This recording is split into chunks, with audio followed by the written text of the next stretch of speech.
Dieu, aide-moi à dire la vérité en face des hommes et à ne pas mentir pour m'attirer des applaudissements. Si tu me donnes de l'argent, ne me prends pas mon bonheur. Et si tu me donnes la force, ne m'enlève pas le pouvoir de raisonner.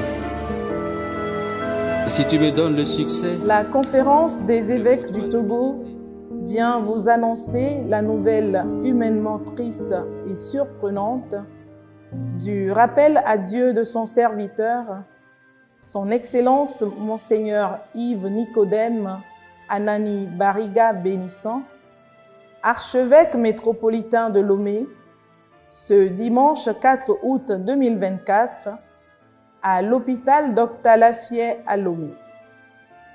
Dans l'attente des dispositions à vous communiquer, nous vous exhortons à prier pour le repos de son âme.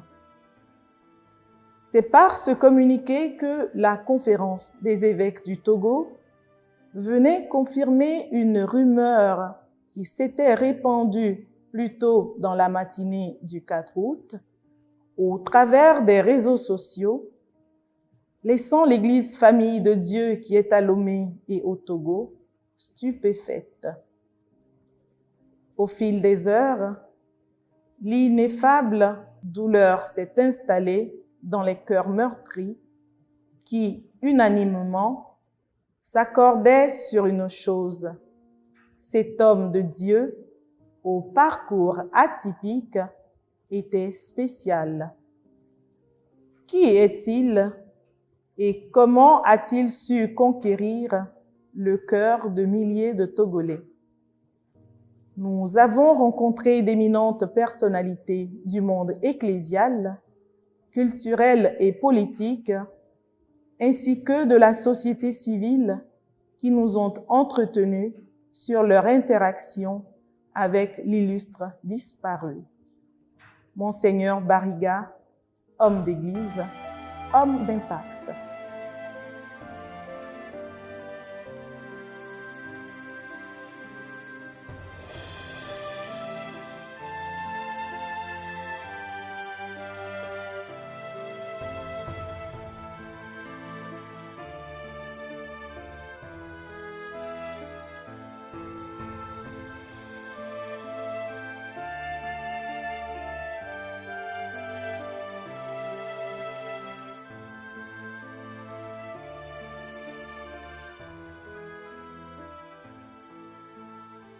Monseigneur Bariga a été exceptionnel depuis le cours primaire avec une évolution très rapide jusqu'à son ordination sacerdotale qui a nécessité d'ailleurs une dispense du Saint-Père parce qu'il n'avait que 24 ans alors qu'il fallait au moins 25 ans pour être ordonné prêtre. C'est le père Adjonio Mathieu, paix à son âme, qui m'a parlé un peu de lui, de la façon dont il a découvert le petit Nicodème à l'époque, qui semblait distrait en classe, mais qui était inégalé, avec des résultats scolaires très impressionnants. Je l'ai connu à une rencontre à Atakpamé, qui a abouti à la mise en place au Togo des tribunaux ecclésiastiques diocésains et aussi du tribunal ecclésiastique interdiocésain de Lomé. Il avait coordonné à l'époque les travaux avec son titre de canoniste. Et j'ai découvert en lui un évêque suffisamment imprégné de connaissances et qui ne dort pas sur ses lauriers, mais toujours plutôt à l'affût de tout progrès et de toute nouvelle découverte ou de toute nouvelle publication. Un homme connaisseur, mais très simple et très humble. Je voudrais insister là-dessus. Il était très simple et très humble. Précis dans son approche des choses et très efficace. Et par souci de précision, justement, il écrivait beaucoup. Il prenait note de presque tout. Quand il reçoit des gens, il écrit toujours. À mon arrivée au poste de secrétaire général de la Conférence des évêques du Togo, j'ai découvert un évêque qui va à la recherche de toutes sortes d'informations dans tous les domaines que possible, afin de devancer les événements. Et ceci autant que faire se peut. Avec sa formation de diplomate, il était très mesuré dans ses propos pour ne pas offenser son interlocuteur. Il savait choisir les mots et savait procéder aux tournures de phrases, de conciliation et de négociation. S'il lui arrive d'être un peu dépassé par les événements et qu'il doit hausser un peu le ton, ce qui lui arrive d'ailleurs très, très, très rarement, eh bien, il s'est présenté ses excuses après. Monseigneur Mbaliga était un évêque qui avait le cœur sur la main. Il est pour moi une perle rare de grand prix. Et quand il était nommé archevêque de Lomé, j'ai commencé à nourrir pour lui l'ambition qu'il deviendrait le premier Togolais à être créé cardinal. Et voilà que le Seigneur avait un plan caché qui a pris tout le monde de court. Tant à Takmabin qu'à Lomé, eh bien, il s'est appliqué à avoir autour de lui un presbytérium soudé, avec des prêtres dévoués, des prêtres bien formés, un clergé qui soit des connaisseurs. Et c'est pour cela qu'il a envoyé beaucoup de prêtres pour les études, tant à Takpamé qu'à Lomé depuis son arrivée. Et beaucoup sont inscrits à l'université de Lomé sur place pour perfectionner leurs connaissances et avoir des diplômes pour être à l'aise partout dans la pastorale ou partout où besoin sera. Il était l'une des chevilles ouvrières, l'un des pivots de la Conférence des évêques du Togo, et sa place va rester vide à jamais au sein de l'épiscopat togolais. Il a souvent des points de vue très pertinents, tout en demeurant toujours ouvert à accueillir d'autres orientations de pensée, prêt à laisser ses idées pour épouser celles de la majorité. J'ai appris beaucoup de lui et j'ai toujours compté sur lui pour mener à bien certains aspects de ma charge jusqu'à l'avant-dernière session au début du mois de mars 2024, quand il m'avait dit ceci: mon père, cette fois-ci, je n'ai aucune idée à te donner, je me sens fatigué. Et c'était les débuts du déclin de sa santé. Alors qu'il a toujours été un travailleur infatigable. Il n'a que trop travaillé. Il ne se reposait pas suffisamment. Et lors des sessions, quand il est dans son salon, il travaille. Et il m'a dit que quand il entre dans sa chambre, eh bien, il chante avec plaisir, et pour se distraire, pour se détendre. Et toutes ces compositions de ces chants, pour lui, c'est une détente. Et il composait les chants dans sa chambre, avec joie. En tout cas, il a combattu le bon combat. Il mérite la couronne de gloire. Il est parti, mais pour nous tous qui l'avons côtoyé, il demeurera jamais gravé dans nos cœurs et dans nos mémoires.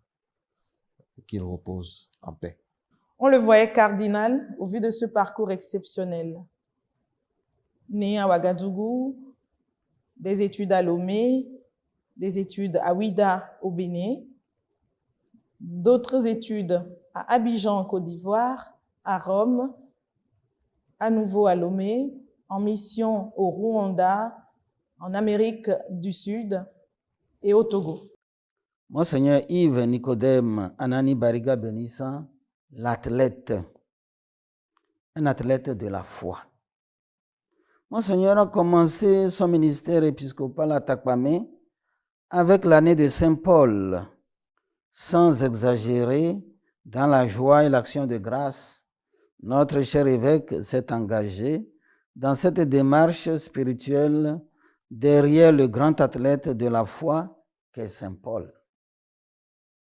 D'Ayomé à Moretan, de Ntivu à Badou, en passant par Akpare, Gleyi, Yégué, Sérégbéné et Atakpamé. Partout dans le diocèse, Monseigneur a communiqué et partagé sa foi avec le grand désir de raffermir le lien de chaque fidèle avec le Christ. Partout, pour la cause de l'Évangile, il s'est fait tout à tous. Comme il aime le dire lui-même, musicien avec les musiciens. La spiritualité de ce pasteur, bravant les routes escarpées de ce diocèse, n'a que la noble ambition d'apporter la joie de l'Évangile à tous. Merci, Monseigneur. Un athlète de réconciliation, d'unité, de paix. Monseigneur Bariga est arrivé dans un diocèse qui traversait une crise, dans un pays en crise socio-politique. Nous savons tous son engagement sans faille pour la réconciliation. Sa préoccupation sera de rechercher à n'importe quel prix les voies et moyens de nous réconcilier. Son dynamisme à ce sujet. Nous réconcilier avec Dieu et avec nos frères et sœurs pour devenir à notre tour des instruments de réconciliation dans les milieux où Dieu nous a placés. Dans ces lettres pastorales, on note ce désir profond et ardent. Voici un exemple. Dès le début de mon ministère épiscopal, vous le savez désormais, mon objectif prioritaire a été la réconciliation, la consolidation de notre unité dans la solidarité, en droite ligne avec ma devise épiscopale, Utunum Sint, Jean 17, 21. Notre unité, répétons-le encore une fois, n'est pas facultative et nous ne devons pas la considérer comme une exigence parmi tant d'autres. Elle est centrale et constitue notre première évangélisation. Elle est faite de respect, d'accueil de l'autre, de pardon demandé et offert dans l'humilité, d'aide fraternelle pratiquée dans la simplicité et de solidarité effective vécue dans la co-responsabilité. Sa lettre pastorale 2010-2011. Notre unité est un don. Implorons-le à genoux. Notre unité est pardon. Demandons-le et accordons-le avec humilité. Notre unité est responsabilité. Assumons-la avec courage. Notre unité est témoignage. Donnons-le avec cohérence. Notre unité est partage. Offrons-le avec générosité. Notre unité est un chemin. Parcourons-le ensemble. Notre unité est espérance. Un athlète d'espérance. Comme on le dit souvent, Monseigneur Bariga est un homme de bonne foi. Il voit toujours le verre à moitié plein. Il a le secret de tirer du positif dans toute situation désarmante. Il a le don de l'écoute. Personne n'a rencontré Monseigneur Bariga et est reparti sans un grain d'espérance. Quelle que soit la situation, Monseigneur avait le talent de te trouver le mot juste ou l'expression la plus opportune, la plus adaptée à ta situation. Selon lui, au-delà des difficultés qu'on a pu traverser, sachons voir la main de Dieu qui est à l'œuvre. Je note enfin que le mot espérance revient très souvent dans ses écrits comme chanson. Un jour, après des journées pastorales très intenses, à la fin de la rencontre, un participant très satisfait se leva et dit: « Monseigneur, on ne vous a jamais vu triste. Vous avez toujours le sourire et le sang-froid, même devant les problèmes. Quel est votre secret? À votre avis, qu'a-t-il répondu? Un don pour notre diocèse et notre pays. Je suis fier et heureux de constater et d'affirmer que Monseigneur Bariga est et demeure une bénédiction, un repère et une grande source d'inspiration pour beaucoup. Nous regrettons beaucoup son départ brusque, mais les voies de Dieu ne sont pas les nôtres. Toute vie humaine est limitée et nul ne réalise complètement ses projets. Il faut qu'il soit poursuivi par d'autres. Que chacun de nous essaie de découvrir la mission qui lui est confiée par le Seigneur à travers le témoignage de vie de Monseigneur Bariga. Que son départ soit pour chacun de nous l'occasion d'un nouvel engagement. Avec courage, prenons notre part de responsabilité dans la tâche qui nous est demandée par l'Église. Efforçons-nous de construire une Église et une société plus fraternelle, plus joyeuse, plus courageuse, plus enracinée dans la vérité et l'amour, selon les vœux de Monseigneur. Et je voudrais terminer par un poème qu'il a fait quand il fêtait les 10 ans d'épiscopat en 2018. Je veux être une graine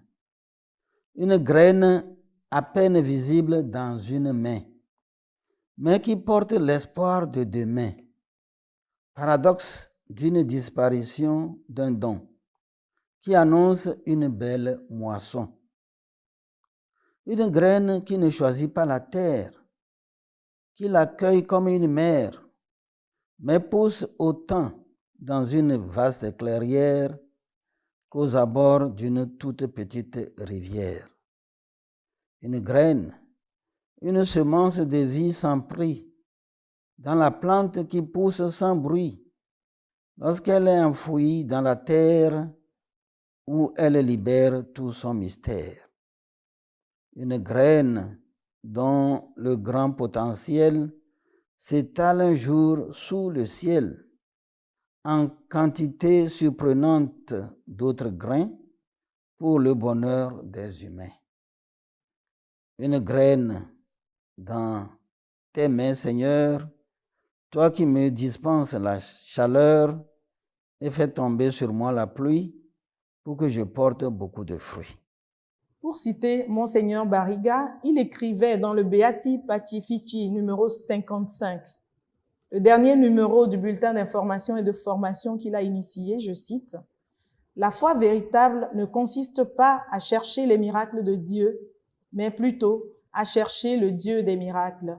La différence est de taille. » Comme une fleur a besoin de soleil, comme une vie se nourrit de bonheur, et comme un regard cherche la lumière, comme un cœur ne vit que par amour, ainsi mon âme tend vers mon Dieu. Tout mon être aspire vers toi, Seigneur, et en toi s'est trouvé le repos, la quiétude et la paix pour toujours. Je t'offre, Seigneur, ma vie, comme un bouquet tout petit. Je viens te dire merci à toi, oh Dieu, qui m'a choisi.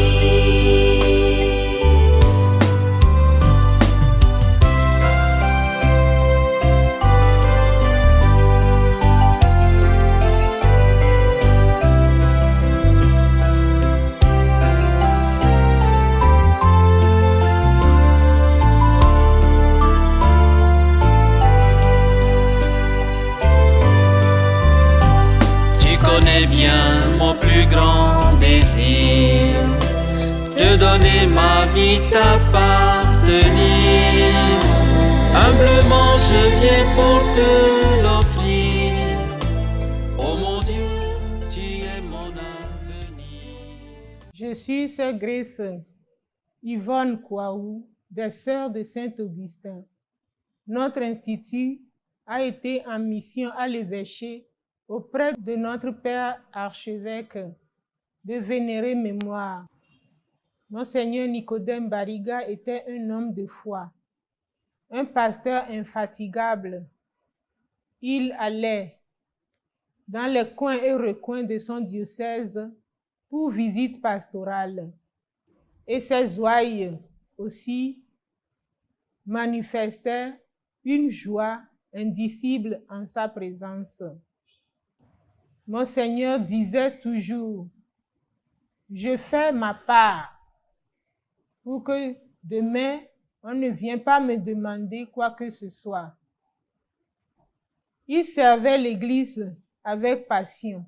Monseigneur Nicodème était attentif aux personnes vulnérables. Sa proximité avec les enfants trahissait un fond d'innocence et son amour pour les choses simples. Il avait un respect quasi religieux pour les personnes âgées et en souffrance. Monseigneur Nicodème se déplaçait pour visiter les prêtres âgés, malades ou dans des situations difficiles. Il faisait tout ceci dans un silence incroyable, convaincu que chaque jour est une opportunité que Dieu nous offre pour nous rapprocher de lui. Nous avons tous et toutes connu et côtoyé un homme aux multiples dons et aux multiples réalisations. Je suis très triste et je prie pour lui. C'est une perte immense pour notre Église famille, pour notre Togo. Toutefois, je suis apaisée en fouillant dans ses œuvres qu'il a fait tout. Il a fait ce qu'il faut, que son âme repose en paix. Et si tu me donnes la force, ne m'enlève pas le pouvoir de raisonner. Si tu me donnes le succès, ne m'ôte pas l'humilité. Et si tu me donnes l'humilité, ne m'ôte pas ma dignité. Monseigneur Nicodème Bariga est un homme qui touche toute personne. On sent une profondeur dans ses paroles. On sent une profondeur dans sa façon d'aborder les sujets. Et cela intéresse les jeunes. Cela est pour les jeunes une source d'inspiration, une source de motivation pour aller de l'avant, quelles que soient les difficultés. Et dans une de ses chansons, il dit que je sais que ce n'est pas facile, que c'est difficile, mais j'irai. Et il a aussi l'habitude de répéter ceci: fais ta part. Fais ta part. Moi, personnellement, c'est ce que je retiens de Monseigneur Nicodème. Et je suis convaincu que, comme il le répète souvent, si chacun s'efforçait de faire sa part dans ce qui lui revenait et de laisser les autres faire aussi leur part pour que Dieu décide de chacun, eh bien, je suis convaincu que les choses iraient mieux. Fais ta part, c'est ce que je retiens ou que je garde en mémoire de cet homme-là, combien grand, mais combien humble que nous avons perdu. Je sais que le Seigneur qui nous l'a donné saura consoler nos cœurs en l'accueillant auprès de lui, afin qu'il devienne pour nous là-haut, auprès de Dieu, cet intercesseur-là qu'il a toujours été, cet homme pacifique qu'il a toujours été, cet homme avide de justice qu'il a toujours été. Je suis convaincu aussi que toutes les œuvres qu'il a initiées ou qu'il a fait voir de par ses paroles, de par ses actes à l'Église de Dieu, à Lomé et au Togo, le Seigneur nous donnera la grâce de les poursuivre parce qu'il en avait tant. Il avait tant de projets, il avait tant de bonnes idées et nous pensons que le Seigneur est passé par lui pour nous communiquer un certain nombre de choses sur lesquelles nous devons travailler, sur lesquelles nous devons revenir et réfléchir pour mieux faire. Monseigneur Nicodème, je dirais aussi que c'est un cadeau que le Seigneur nous a fait. Et comme tout cadeau, on s'attend à ce que cela soit conservé précieusement, cela puisse profiter à celui à qui on l'a offert. Et c'est ce que nous faisons de Monseigneur Bariga. Même si aujourd'hui, nous ne l'avons plus physiquement, c'est un cadeau qui restera dans nos cœurs. C'est un cadeau que nous allons chérir. C'est un cadeau que nous allons mettre en valeur pour que ce à quoi ce cadeau est destiné, il puisse être à sa juste valeur accompli comme tâche, comme œuvre. Nous disons merci au Seigneur qui nous l'a donné. Nous disons merci à toutes les personnes qui ont fait de lui ce qu'il est devenu pour nous. Nous disons merci à toutes ces personnes qui ont travaillé avec lui et qui, après lui, continueront à faire grandir et à faire développer les œuvres ou bien les projets qu'il avait pour l'Église Famille de Dieu ici et ailleurs. La résurrection passe forcément par un vendredi saint. Et c'est dans la foi que nous pensons que la résurrection adviendra forcément pour Monseigneur Nicodème Bariga. Nous le connaissons déjà comme évêque, mais nous ne sommes plus précisément connus dans le cadre des activités de la CVJR qui nous ont réunis entre 2009 et 2012. Nous avons appris à estimer d'abord la personne qui avait des qualités humaines exceptionnelles, un homme d'une grande simplicité, très accessible, mais aussi très courtois. Ces qualités nous ont beaucoup frappés en tant que membre de la CVJR. Mais en plus de cela, c'était quelqu'un qui avait certes ses convictions, mais qui était aussi capable de faire preuve de beaucoup d'objectivité et d'impartialité dans la tâche qui nous avait été confiée, à savoir mettre à jour les causes des violences politiques récurrentes que le Togo connaît depuis 1958 et qui ont atteint un pic en 2005 avec l'élection présidentielle qui s'est déroulée en avril de cette année. Donc ces qualités humaines nous ont beaucoup séduits et sur le plan professionnel, nous pouvons dire aussi que les qualités de Monseigneur Bariga étaient également exceptionnelles puisque c'était un homme de rigueur, mais vraiment beaucoup de rigueur dans l'accomplissement de ses responsabilités, mais aussi c'était un meneur d'hommes parce qu'il savait comment gérer cette commission qui était composée de membres venant d'horizons divers, de l'université, de la société civile, mais aussi du monde associatif et du monde religieux. Donc un groupe hétérogène, mais grâce à ses qualités de leadership, il a su nous fédérer autour de la tâche qui nous a été confiée. Et je peux également ajouter que sur le plan professionnel ou intellectuel, c'était quelqu'un qui était très, très attaché à l'excellence, très exigeant.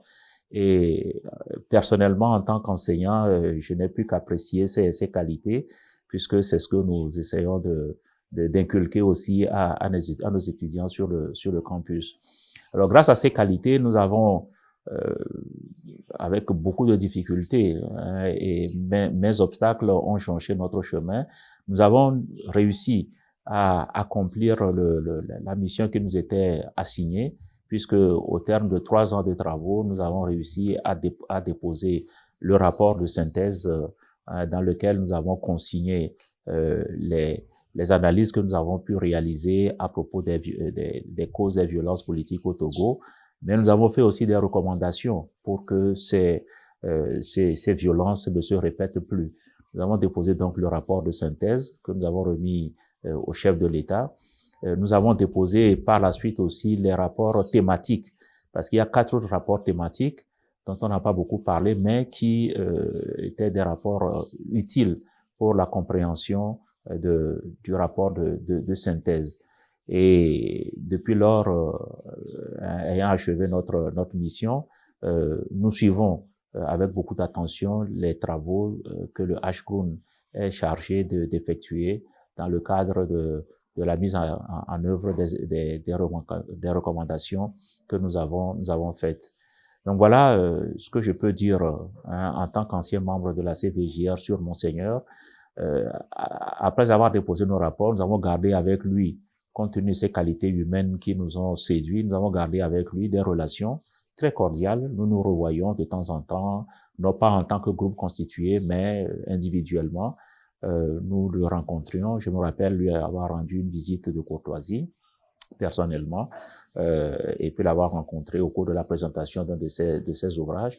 Et donc, nous gardons de lui un excellent souvenir et encore une fois, nous voulons présenter toutes nos condoléances à sa famille, qui perd un de ses membres les plus éminents, mais aussi à la Conférence des évêques du Togo, à l'Église catholique, mais à tout le peuple togolais, parce que ce peuple a perdu un grand patriote attaché à la vérité, à la justice et à la réconciliation. Ne me laisse pas m'enivrer par le succès si je l'atteins, ni me désespérer si j'échoue, et fais-moi plutôt me souvenir que l'échec est l'épreuve qui conduit au succès. Enseigne-moi que la tolérance est le degré le plus élevé de la force et que le désir de vengeance est la première manifestation de la faiblesse. Si tu me dépouilles des richesses, laisse-moi l'espérance. Et si tu me dépouilles du succès, laisse-moi la force de la volonté pour pouvoir vaincre l'échec. Si tu me dépouilles du don de la santé, laisse-moi la grâce de la foi. Monseigneur Bariga m'a accordé par 2 fois la faveur d'être le présentateur critique de ces 2 ouvrages littéraires qui sont Le Trône Royal et Crise d'autorité et abus du pouvoir. Et ces 2 exercices passionnants, il faut le reconnaître, m'ont révélé quelques aspects qui me permettent de caractériser son épiscopat. En effet, la littérature ou bien l'écriture littéraire permet à l'auteur de s'approprier un mythe collectif en se découvrant, en se révélant à son auteur. Parfois, cela lui permet de toucher et même son inconscient. Lacan a eu à le démontrer. En fait, la lecture de ces 2 ouvrages, d'abord au niveau de la titrologie, nous permet de comprendre que ces préoccupations portent sur la gouvernance, puisque autant Le Trône Royal que Crise de pouvoir et abus d'autorité se traite du problème politique. Il est vrai, on pourrait justement être offusqué et se dire, mais en quoi la politique peut-elle intéresser un prélat? Et pourtant, reconnaissons que l'engagement social de l'Église le lui impose. Et puis, son talent littéraire lui permet de dire les choses autrement en les réconciliant. Ainsi, nous découvrons à travers son écriture les préoccupations du prélat qui sont justement d'ordre humaniste. C'est pourquoi d'ailleurs à la fin, j'écrivais il y a quelques jours l'annonce de son départ, que c'était un évêque humaniste. C'est vrai, certains pourraient dire que le premier implique l'autre, mais il s'agit quand même d'un humanisme universel, un humanisme qui s'enracine dans l'évangile pour s'ouvrir à et sur la société.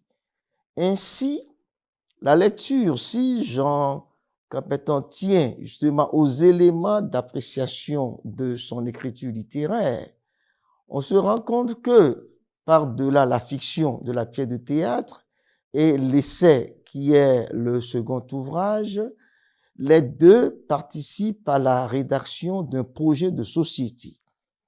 Un projet de société qui privilégie justement l'inclusion.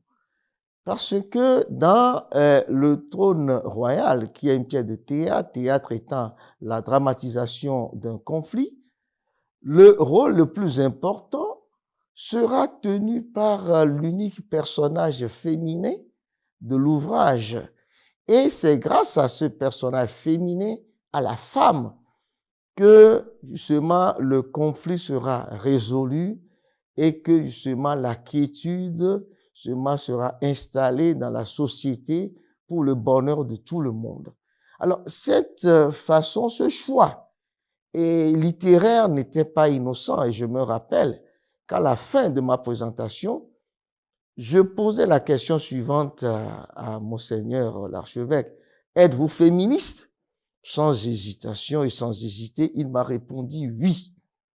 Donc, vous voyez que c'est surprenant de la part du chrétien lambda, et puis d'ailleurs de toute une grande partie de la population, que ce soit togolaise ou mondiale, lorsque on trouve ce relent, ces préoccupations féministes chez un prélat, et cela dément heureusement cette vision très fausse, réifiante plutôt, qui pense que l'Église catholique fait plutôt l'apologie de la phallocratie. Vous comprenez que Monseigneur est allé au-delà du discours pour poser des actes qui valorisent la femme dans une société considérée comme une société traditionnelle, que c'était une société africaine et féodale. Alors donc, on parlera là-bas d'une inclusion du genre chez Capeton dans l'épiscopat de Monseigneur Barriga. Et la deuxième, ou bien la seconde inclusion, il s'agit d'une inclusion sociale. Et nous trouvons cela dans son second ouvrage, qui est un essai, et donc une réflexion critique sur des faits de société. Et vous allez voir que il recommande là-bas, il a analysé la crise de l'autorité, dont justement la crise l'abus du pouvoir est l'une des conséquences. Il va l'analyser non seulement au niveau familial, mais aussi au niveau social et surtout au niveau clérical, puisque son discours critique a également porté sur le clergé en vue d'analyser les défis et les atouts. Donc, également, c'était surprenant et pour le lecteur lambda qu'il y ait ce qu'on peut appeler par-delà même l'audace, une certaine témérité pour le fait qu'il aborde, et peut-être certains diront, des questions, des sujets qui gênent. Et nous reconnaissons dès lors que la préoccupation de Monseigneur l'archevêque et qui caractérise son épiscopat, c'est une préoccupation qui porte sur l'humain, c'est-à-dire que son discours ne s'adresse pas exclusivement aux chrétiens ou aux catholiques, ni aux hommes et aux femmes exclusivement, mais c'est un discours qui s'adresse à l'humain. L'humain, et cela peut s'expliquer par le choix du genre littéraire, parce que n'oublions pas que le lecteur ou bien l'écrivain ne choisit pas son lecteur, c'est le lecteur qui choisit son écrivain. De ce fait, son discours littéraire sort des murs de l'Église et s'adresse à tous les lecteurs et en ce sens à justement sympathiser, à compatir, à sympathiser avec le lecteur lambda, puisqu'il a compris que justement l'évangile, même si il l'analysait dans une de ses interventions, que l'inculturation de l'évangile est liée à son origine, ayant justement été un discours qui a émergé dans une culture donnée, mais par-delà cela, tout humain, par-delà tout chrétien, tout catholique, doit s'approprier ce discours et justement en faire selon cette parole qui justement va au-delà de ce qui a été prêché et jusqu'à la naissance et la mission du Christ, qui n'est pas aimez-vous les uns les autres seulement, mais aimez surtout vos ennemis. Donc, je crois que ce fut seulement le mot d'ordre, seulement qui a, jalonné, mais également qui a été les éléments qui constituent l'étape d'une vie terrestre de Monseigneur Barriga. Monseigneur Barriga était un ami et il m'a associé aux prières, au temps de prière et aux messes qu'il organisait pour demander des suffrages pour sa guérison. Et la dernière messe que nous avons vécue avec lui, c'était le jeudi 1er août à son chevet à l'hôpital. Et puis 3 jours après il s'en est allé. C'est un homme de foi qui a cru en sa guérison, ça il faut le dire.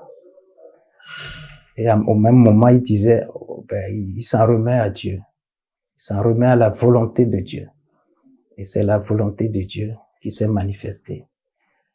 Et je voudrais, pour terminer, demander aux uns et aux autres de pleurer, mais aussi d'espérer, de ne pas perdre espoir.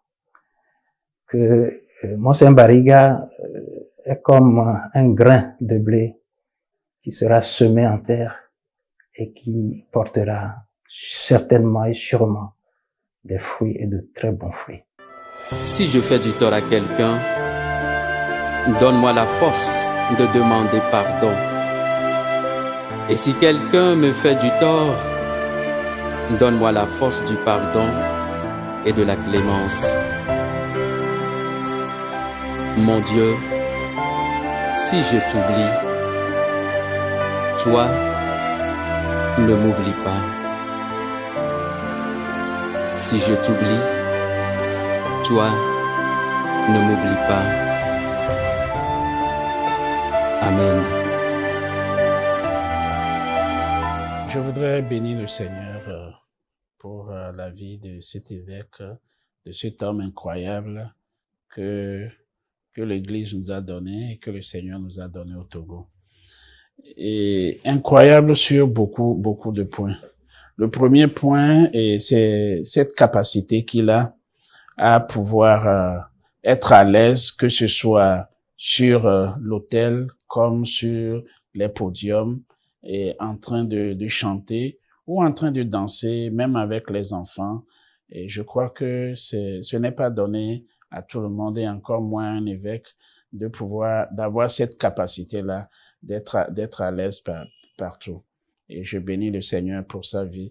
Et je me rappelle, une fois j'étais avec des cousins qui étaient des cadres de la société civile, qui disaient, mais il faut dire à ton évêque d'arrêter ça, que la place de l'évêque, ce n'est pas sur un podium, mais qu'il n'a qu'à aller gérer l'église. Et je leur dis, c'est parce que vous ne comprenez rien.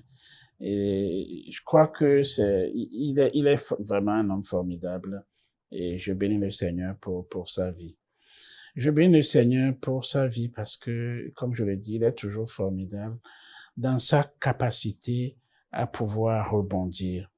Et je me rappelle quand nous préparions les 45 ans du renouveau, il nous a reçus en audience quand il était encore à Takwame.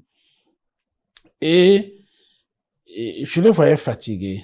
Et je dis, mon Seigneur, quand on allait se séparer, il faut que vous vous reposez.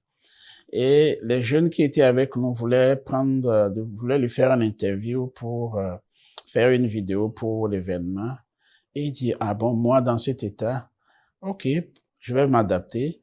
Et tout à l'heure, quelqu'un qui était fatigué, visage avec des traits fatigués, on le voit tout de suite rebondir avec un vrai sourire et il commençait à répondre aux questions. Quand je le voyais, j'étais étonné, je disais, vraiment cet homme est formidable. Formidable dans sa capacité de discernement. Et il a un fort charisme de discernement. Et nonobstant les autres charismes qu'il a, il a un fort charisme de discernement parce que un jour, alors que nous étions au congrès du renouveau pour renouveler les instants du renouveau, moi, en tant que responsable sortant, je devais présenter l'analyse des différents groupes et faire des recommandations. Et lui, déjà dans l'homélie, il avait déjà fait cette analyse-là. Et ce qu'il avait fait était de loin assez approfondi, assez fourni que moi, en tant que responsable du Coran, j'allais présenter. Et je bénissais le Seigneur pour cette capacité qu'il a. L'autre chose que je peux dire, le pourquoi je dis qu'il est un homme incroyable, c'est cette capacité-là aussi de donner des enseignements assez nourris, assez approfondis et qui s'adressent à tout le monde à la fois. Que tu sois intellectuel, que tu sois enfant, que tu sois jeune. En tout cas, toutes les couches sociales, il arrive à s'adresser à tout le monde en même temps et chacun prend pour son compte. Et je bénis ce charisme fort aussi que le Seigneur lui a donné. En termes des œuvres qu'il a réalisées en tant qu'évêque au Togo, bon, je ne sais pas si je suis la personne indiquée, mais ce que je peux dire, c'est cette capacité et cette ouverture qu'il a donnée quand il est venu à Lomé. On a vu très rapidement qu'il a créé beaucoup de paroisses et de communautés. Je crois que c'est une très bonne chose. Il a rapproché l'Église du peuple de Dieu et je pense que c'était une très bonne chose. L'autre chose que j'ai admiré aussi, c'est cette ouverture qu'il a eue de donner des responsabilités aux curés doyens. On a vu ces derniers temps-ci des curés doyens assumer un certain nombre de responsabilités. Donc, c'est une manière de décentraliser, de partager sa responsabilité avec ses confrères ou avec les prêtres. Et je bénis le Seigneur aussi et pour sa vie, pour ça. Je rappelle que Monseigneur Bariga finissait toujours ses homélies avec des anecdotes. Et pour des anecdotes, on en a vu pas mal. Et vous verrez à la suite, justement, une sacrée anecdote qui a été rapportée à plusieurs reprises. Je vais vous raconter une petite histoire. Connaissez-vous l'histoire d'Incroyable? Vous connaissez l'histoire d'Incroyable? Non! Vous ne connaissez pas l'histoire d'Incroyable? Non! Mais c'est incroyable que vous ne connaissiez pas l'histoire d'Incroyable. Parce que l'histoire d'Incroyable, elle est tellement incroyable que lorsque je vais finir de vous la raconter, vous allez dire tout ce que c'est. Incroyable. Ah, mais quand Incroyable est né, on ne l'appelait pas. Incroyable. Parce qu'à naissance, il n'y avait rien. Incroyable. Ses parents étaient. Incroyable. Mais Incroyable, en grandissant, a commencé à faire des choses incroyables. Si bien que tout le monde a oublié son nom, et on a fini par l'appeler Incroyable. Mais Incroyable n'aimait pas être appelé Incroyable. Mais plus il ne voulait pas être appelé Incroyable, plus tout le monde l'appelait Incroyable. Un jour, Incroyable appela sa femme et lui dit cette chose. Incroyable. Ma femme, ma douce épouse, toute ma vie, j'ai supporté d'être appelé Incroyable. Mais promets-moi une chose. C'est qu'à ma mort, tu ne mettras pas sur ma tombe le nom. Mais tu mettras tout simplement ici repose un homme qui toute sa vie n'a jamais grondé sa femme et ses enfants. Et la femme lui fit cette promesse. Et chose encore plus incroyable, la femme tint cette promesse. Un jour, Incroyable mourut d'une mort. On fit pour lui des funérailles avec une foule. Et il fut enterré dans un tombeau.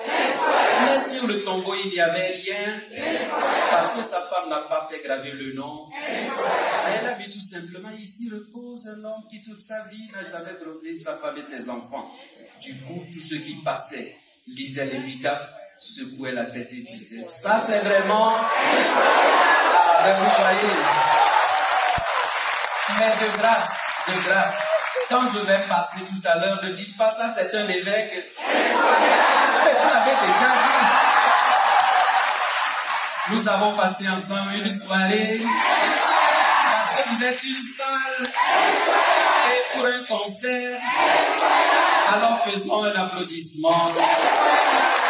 L'émotion était encore vivace dans les cœurs. C'est sans surprise que certaines de nos invitations ont été déclinées par des personnes ressources. Nous comprenons et partageons leur douleur, leur peine, tout en priant Dieu, le Tout-Puissant, de poncer les blessures des uns et des autres et de combler ce vide immense que laisse l'évêque incroyable. À défaut d'un cardinal pour le Togo, nous aurons certainement un saint.